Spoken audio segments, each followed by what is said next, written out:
We are the Exo Squad. Hey there, I'm your host, Jeremy Burke Miller, and today we're talking about the 1993 cartoon Exo Squad. A large number of cartoons were produced in the 90s, catering to all audiences, kids and adults alike. I'm sure even people born in the late 90s or early 2000s have enjoyed cartoons like Rugrats, X-Men, Darkwing Duck, and more. One such cartoon is the 1993's Exo Squad. Produced by Universal Cartoon Studios, Exo Squad was created for MCA TV's Universal Family Network's syndicated programming block.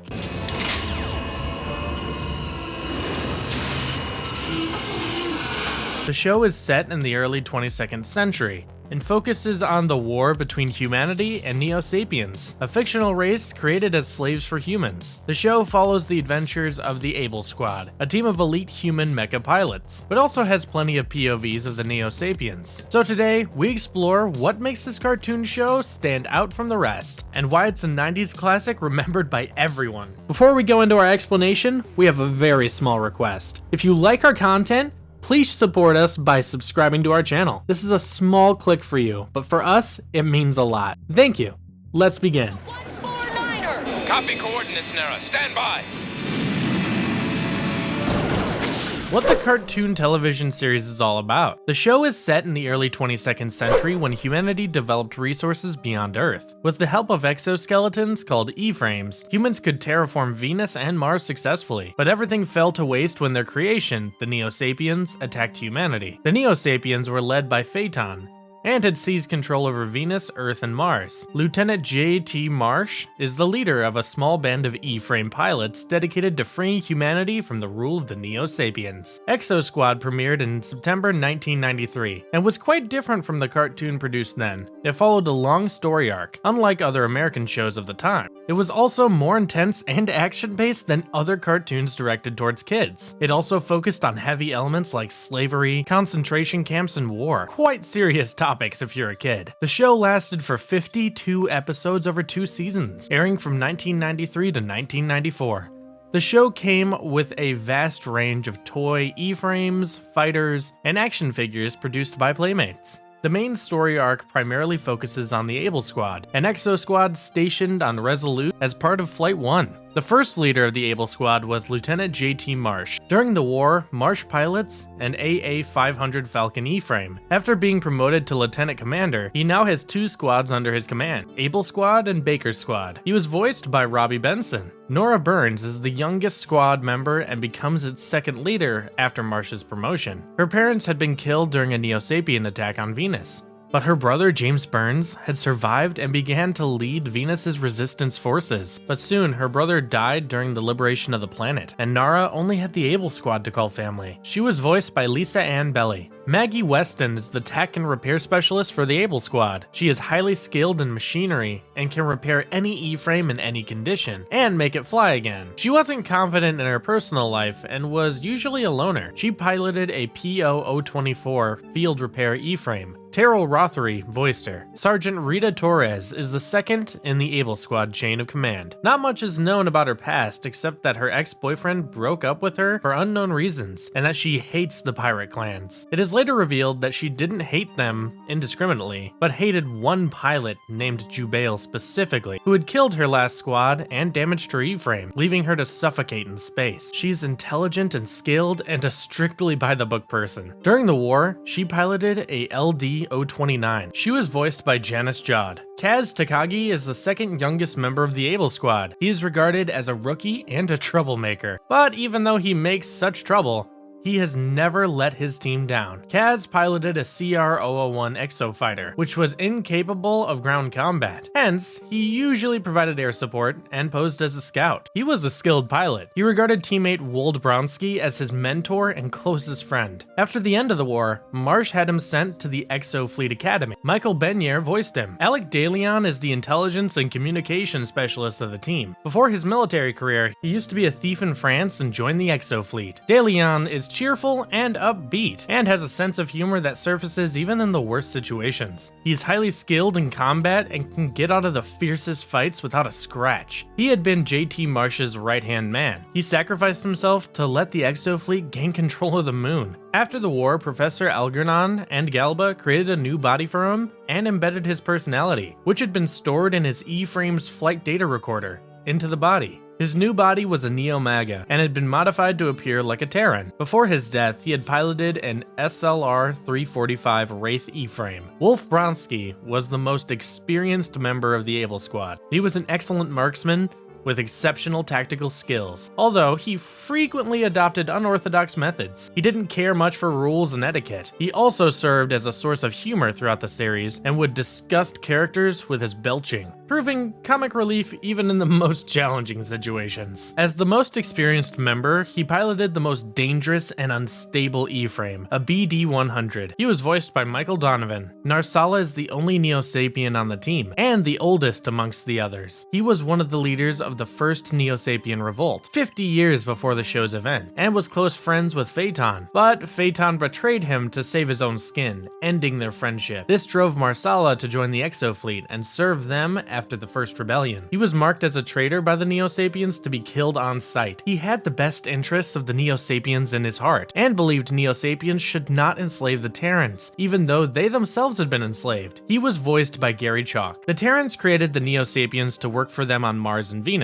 They resemble 7 to 9 foot tall humans that have pale blue skin. They have brightly colored tattoos representing which brood they were created in. They are incapable of reproduction as they are bred to be infertile by the Terrans in an attempt to control them. Physically, they are much more superior than the Terrans. They can easily breathe in thinner atmospheres. The Neosapien order was a belief proposed by Phaeton's regime, stating that the Neosapiens were more advanced and superior to humans. Hence, they should be the ones ruling the solar system. Phaeton is the leader of the Neosapien regime. He was also one of the leaders of the first Neosapien revolt, which had happened 50 years before the second one. He's a brilliant tactician. He was able to secretly divert materials to secret areas to produce the very weapons Neosapiens weren't allowed to possess. While most of the Exo fleet was chasing pirates around outer planets, Phaeton orchestrated a massive uprising against humanity. In a matter of hours, the Neosapiens had control over Mars, Venus, and Earth. He was voiced by Richard Newman. General Livia was Phaeton's right-hand woman and his most trusted advisor. Livia was appointed as the new commanding general of Earth occupation after General Shiva. She was deeply devoted to the Neosapien destiny and greatly admired Phaeton. General Shiva was the former commanding general of Earth occupation. He was feared and hated by all. He was removed from his position due to false allegations of treason. He was widely known as one of the best Neosapien generals. General Draconis was the commanding general of Venusian occupation. He is described as a paranoid sociopathic megalomaniac. He used brutal and extreme methods to crush any human resistance in his territory. He also planned to overthrow Phaeton and become the ruler himself. He was voiced by David Kay. General Typhonus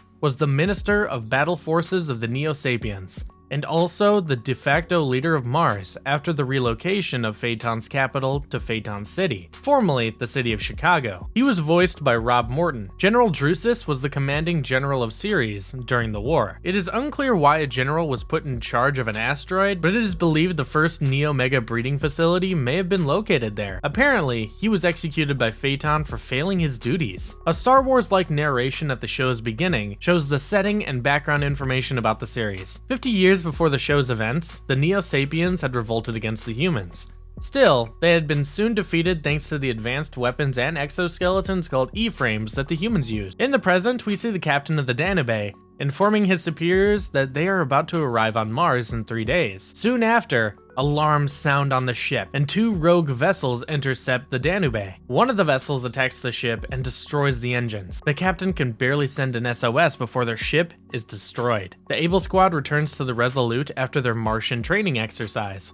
and Marsh and Burns arrive at the Resolute's bridge, where the other pilots are watching the distress call. Captain Marcus berates Marsh and Burns for joyriding on Mars, but Admiral Winfield rectifies that he's the one who authorized them. The Able Squad is assigned a search and rescue on the Danube, and Winfield tells Marsh and his team to be prepared for anything. Marsh is warned about the presence of dangerous pirate Jonas Simbaka in the area. JT then returns to his squad, informs them of their mission, and hands out various assignments to each of them. The team then leaves the Resolute on a shuttle and flies to the freighter. A quick survey of the ship reveals that the engines are destroyed and the entire crew is already dead. Marsh informs the Resolute of the situation, and another shuttle is launched to tow the Danube. On the bridge, Takagi and Marsala discovered the Danube's first officer trapped under rubble, unconscious but alive. To save the officer, they dive headfirst into a trap. Takagi, lifting the bulkhead, sets off the trap that deactivates the containment on the fusion reactor and starts a 60-second countdown to detonation. The crew rush back to their shuttle, separate from the Danube, and speed away. They soon realize that the other shuttle is heading towards the Danube, but the shuttle's communications are down because of Danube's leaking containment field. Nara flies the shuttle and blocks the other shuttle's path. The work crew shuttle changes its course to follow the Able Squad, away from the Danube when it explodes. The Danube is ripped apart by a huge blast, and waves catch up and vaporize the work crew shuttle, but collapse before reaching the other shuttle. The loss of life is tremendous, and the Able Squad mourns as they return to the Resolute. This incident caused the Homeworld's Congress to take action. After much debate, the Secretary General allows Phaeton, now the Governor General of the Martian community, to put forth his idea, and he proposes that the pirates be hunted and destroyed to prevent further incidents. The majority of the Exo fleet is drafted for the mission. The pirate flagship hides in an asteroid belt, and soon, they detect the presence of the Exo fleet entering the belt. Simbaka issues the order to all ships to decloak and attack simultaneously. What awaits the Exo fleet is asteroids equipped with large thrusters, which the pirates propel towards the Resolute. After realizing that the asteroids are part of the pirates' ambush, the Resolute opens an attack and destroys the asteroids, but one appears to hit the Resolute. Assuming that the Resolute has been hit, Simbaka orders the pirates to decloak and attack. With the sudden appearance of the pirates, Winfield orders the E-frames to launch. Able Squad and another squad attack the massive pirate fleet. The two sides engage in an intense confrontation, and even though the squad takes out some ships, they get hit too, and the exocarrier Defiant is also destroyed. Soon the Resolute is attacked by a pirate vessel, which, even after taking hits, does not stop its assault. DeLeon lands on the ship and uses his equipment to locate the power source. He finally finds it, and using 2 fusion missiles, his machine gun destroys the pirate ship. The Able Squad reforms and attacks the oncoming pirate ship, identified as the flagship. Takagi destroys the gun turrets on the pirate's flagship, but eventually gets caught in one of the explosions and is hurtled away. He is rescued by Bronsky, who compliments an unconscious Takagi. Simbaka's subordinates ask him to retreat as their ship sustained significant damage. Although reluctant at first, he's convinced and orders a withdrawal. While Captain Marcus celebrates their victory, Winfield believes they just got lucky. Meanwhile, on Earth, the mayor of Chicago gives a speech about how they have lived in peace for 50 years after the Neosapien uprising. He declares Mars's capital, Maginus City, as Chicago's sister city. A banner showing a Terran hand and a Neosapien handshaking are unfurled, and the crowd cheers. Governor Phaeton is then invited on stage and asked to speak. He is heckled by a few people who shout that the Neosapiens can't be trusted. Phaeton says they can't keep living in the past and must move forward. Officer Napier takes the 2 hecklers away and expresses his hatred for the Sapes, a racial slur for Neosapiens. He then sees a curtain open and a glimpse of a gun and rushes to tackle the assassin who is about to shoot Phaeton. The assassin is apprehended after a struggle, where Napier is shot in the arm. As he is being bandaged in the mayor office, Phaeton appears and attempts to shake his hand as a sign of gratitude, but Napier refuses, claiming he has not forgotten about what the Sapes did 50 years ago. This angers Phaeton, and he storms away while an angry mayor fires Napier for his behavior. Meanwhile, the Exo fleet prepares for the next battle as they review the pirate bases on Saturn's moons, and the main one on Tethys. The Able Squad goes on a recon mission to check out the pirate bases. A pirate craft engages them. It doesn't pose a problem for the fighters, but they are soon recalled to return to the exocarriers. Marsh questions the Admiral, to which Winfield tells them they plan to launch a direct attack and should not waste time with recon, while Marsh says if they don't recon, they might fall into a trap. Winfield informs them that they won't be using E-frames and sends Marsh away. On Enceladus, Simbaka gets the information that many exocarriers and ships are making their way towards them. He's surprised there are no E-frames, and finds out it is the main battle fleet. He calls the Exo fleet commanders fools and orders the deployment of anti-spacecraft units and large guns to emerge from various points on the moon's surface. The Exo fleet showers laser blasts on the moon's surface and destroys many installations. One of the pirate officers reports the destruction and suggests fighting back. Marsh and Takagi watch the fleet's progress from one of the Resolute's bays. The pirates' lack of response makes Marsh suspicious and orders his squad to prep the E-frames. Meanwhile, having destroyed all the moon's surface installations, the Exo fleet moves closer to Enceladus' surface to finish the pirates once and for all. As the Exo fleet descends into a closer orbit, Simbaka orders all main batteries to open fire. On the moon's surface, an enormous cannon and array of missiles emerge from the ice and descend on the Exo fleet. The Resolute is targeted from multiple locations, and while Marcus thinks it's a computer malfunction, Admiral Winfield realizes they have walked straight into a trap. The Resolute is heavily attacked, and Winfield orders the E-frames to launch. Able Squad launches, and Lieutenant Burns goes to scout the landing point for the jump troops. The jump troops land and begin their assault on the pirates. Meanwhile, the Resolute's bridge is hit while Winfield is giving orders.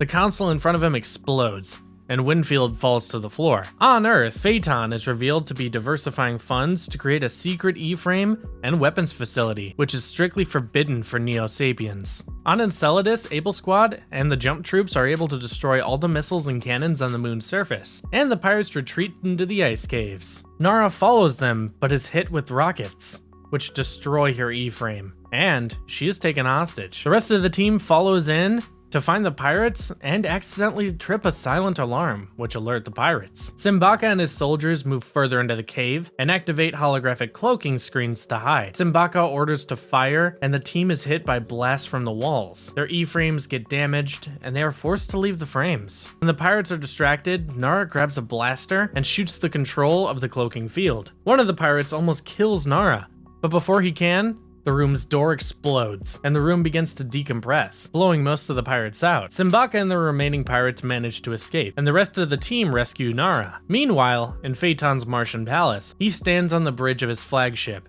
the Olympus Mons, in a black E-frame and orders the attack. The Neosapien armada disgorges countless E-frames and Y-wings into space as they head towards the homeworlds. We witness Nara's family on Venus, and all of a sudden, Y-wings sweep in and began to bombard Vesta, the capital of Venus. The Neosapien releases many E-frames and Y-wings on Earth, and many cities like San Francisco, Rio, and Cindy fall under the attack. As the Exo fleet arrives in orbit around Tethys in pursuit of Simbaka, they receive a transmission about the attacks happening on the homeworlds. As Marcus freezes up and fails to perform his duties as a captain, Marsh takes his place and orders the fleet to set course for the homeworlds, and hoping it's not too late to save their worlds from another war.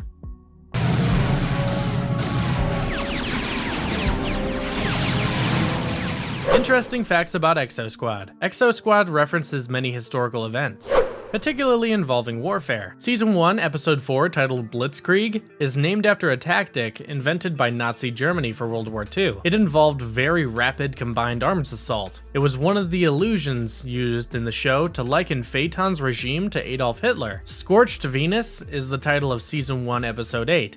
Is a pun on Scorched Earth, another military tactic of denying the enemy valuable resources by destroying them. Sean Napier's words, "One thing you can say for Phaeton, he makes the Magno trains run on time," directly refer to the famous quote about Benito Mussolini. Season 2, Episode 33, titled The Art of War, is a reference to the famous Big Book of War by Sun Tzu. Abandoned Hope, the title of Season 2, Episode 3, refers to the famous quote from Dante Alighieri's Divine Comedy. Dante had it inscribed at the entrance of hell. Phaeton had it on his bunker. Season 2, Episode 34, titled One Small Step, is a reference to Neil Armstrong's first words during his very first DVA on the moon. Exo Squad is influenced by Battlestar Galactica, Aliens, Captain Power, and Soldiers of the Future, and X-Men.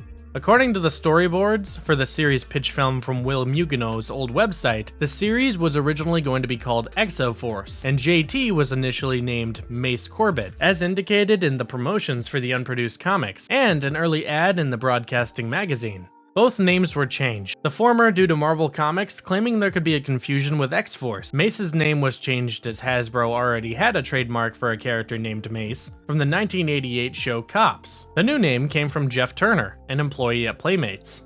The third season planned would have shown Exofleet and Neosapiens teaming up to fight against an invasion from another alien race. Still, the series was cancelled before seeing this come to fruition on screen. There was also a planned concurrent series called Exo Pirates, and a movie idea was pitched, but Universal never went ahead with them. Playmates reused some E-frame models for other lines, mainly the Teenage Mutant Ninja Turtles line.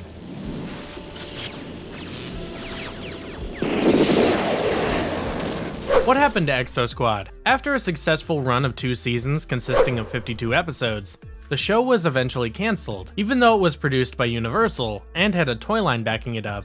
At that time, many independent production companies were taken over by more extensive networks, like Warner Brothers, who wanted to showcase their content. So, shows like Exo Squad were pushed to undesirable time slots like 4 AM. And obviously, there were no kids who were going to watch cartoons at that time. This led to a massive drop in viewership, and the ratings were no longer sufficient to sustain it. It did receive reruns on USA Network later, and they could have moved it there and continued with the 3rd season. Still, it never happened. Although they had done a similar thing with the Tech Wars after its initial run as a part of Universal's Action Pack. The show had much potential to be explored, but all plans were scrapped post-cancellation. Exo Squad remains a 90s classic that differentiated itself from the get-go. It explored themes like slavery and manipulation, and featured heavy intergalactic warfare, themes not commonly seen in cartoons. The show featured a fantastic plotline that incorporated all the elements beautifully. The only unfortunate thing was the cancellation because Exo Squad could not have been the benchmark for modern animations with its advanced themes and storylines. It was a show unexpected for the American animation industry at that time. The show remains loved by fans even after 28 years of its release, with fans still boasting about their toy collections. It is truly a show for the history books. And if you liked our content, don't forget to leave a like and subscribe to us if you haven't already.